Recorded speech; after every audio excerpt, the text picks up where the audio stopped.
Plusieurs éléments qui nous caractérisent sont héréditaires. Pensons notamment à la couleur des yeux, mais aussi à la texture de nos cheveux, comme frisés et lisses par exemple, et à des maladies héréditaires comme le diabète ou le daltonisme. Le fait que vous soyez de bonne humeur en vous réveillant le matin n'a rien à voir avec votre hérédité, c'est plutôt dû au fait que vous ayez pris votre café ou pas. L'être humain est un organisme multicellulaire, c'est-à-dire qu'il est composé de plusieurs cellules. Chacune de ces cellules comporte un noyau qui renferme notre ADN. Chez l'humain, les cellules qui sont non liées à la reproduction sont diploïdes, donc elles ont 2 copies de chacun de nos gènes. Un gène est une section d'ADN qui code généralement pour une protéine et il existe des versions différentes de ces gènes qu'on appelle des allèles. Généralement, pour un gène, on a 2 allèles, donc un allèle qu'on appelle l'allèle dominant, qu'on écrira avec une lettre majuscule, dans ce cas-ci A majuscule, et un allèle récessif, qu'on écrirait avec la lettre minuscule, ici petit a. Prenons maintenant un exemple concret, donc la forme des lobes d'oreille. Vous avez peut-être jamais remarqué, mais les lobes d'oreille de tout le monde sont un peu différents. Donc, certains vont avoir les lobes d'oreille détachés et certains vont avoir les lobes d'oreille attachés. Le gène qui code pour la forme des lobes d'oreille a 2 allèles, donc 2 versions différentes de ce gène-là. On a l'allèle dominant qui code pour les lobes d'oreille détachés, qu'on écrira D majuscule, et l'allèle qui code pour les lobes d'oreille attachés, qu'on écrira D minuscule. Comme on l'a dit tout à l'heure, chez l'humain, chaque cellule est diploïde, donc elle comporte 2 copies du même gène. On va donc avoir 3 possibilités différentes pour les lobes d'oreille. Une personne pourrait avoir grand D, donc 2 fois l'allèle dominant. Une personne pourrait être grand D, petit d, ou une personne pourrait être petit d. On appelle génotype la composition en allèle de chaque individu. Donc, par exemple, grand D, c'est un génotype et on va appeler ça un homozygote dominant. Homozygote pour dire qu'elle a 2 fois la même lettre et dominant pour dire que c'est 2 fois la lettre qui est dominante, donc grand D.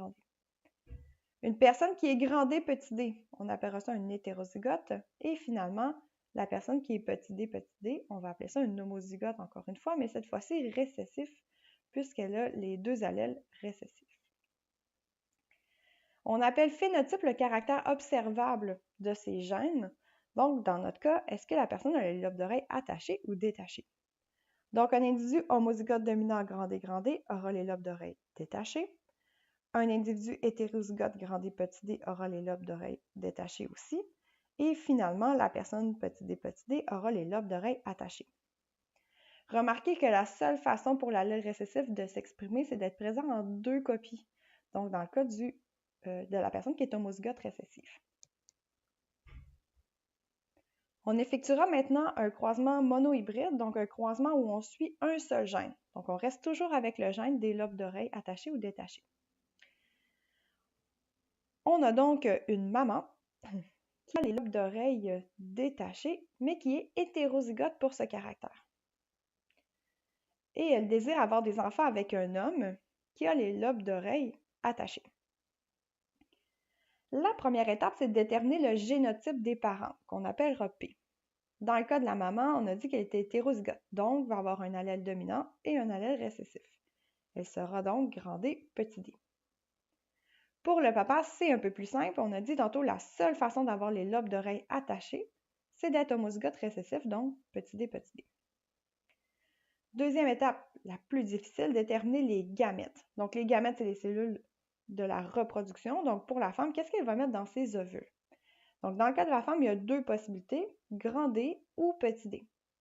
C'est donc de dire que la moitié de ses ovules auront la lettre grand D et l'autre moitié de ses ovules aura la lettre petit d. Pour le père, plus facile encore une fois, une seule possibilité, petit d, et donc tous ces spermatozoïdes auront le même allèle, l'allèle petit d. On effectue ensuite le croisement à l'aide d'une grille de Punnett. Donc on a l'habitude de mettre la maman en haut et on écrit les 2 possibilités de gamètes, grand D, petit d. On met maintenant le papa sur le côté. Donc, une seule possibilité de gamète, petit d. Si cet ovule rencontre ce spermatozoïde, alors le bébé sera grand D, petit d. Et si c'est plutôt cet ovule qui rencontre ce spermatozoïde, alors l'enfant sera petit d, petit d.